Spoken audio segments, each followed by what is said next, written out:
Malappuram വൈലത്തൂരിൽ automatic ഗേറ്റിൽ കുടുങ്ങി മരിച്ച 9 വയസ്സുകാരന്റെ മുത്തശ്ശിയും മരിച്ചു. മുഹമ്മദ് സിനാന്റെ മൃതദേഹം കാണാനെത്തിയ ആസിയ കുഴഞ്ഞു വീഴുകയായിരുന്നു. അരുൺ അമൃതനാഥ് വിവരങ്ങളുമായി ചേരുന്നുണ്ട്. അരുൺ, ദാരുണമായ ഒരു സംഭവമാണ്. കുടുംബത്തിന് താങ്ങാനാകാത്ത മറ്റൊരു ദുരന്തം കൂടിയെത്തുകയാണ്. എന്താണ് സംഭവിച്ചത്?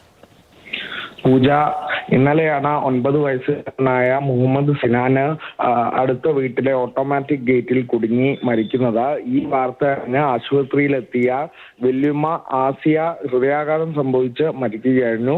കുഴഞ്ഞു വീഴുകയായിരുന്നു. അവിടെ വെച്ച് തന്നെ മരണം സംഭവിക്കുകയായിരുന്നു.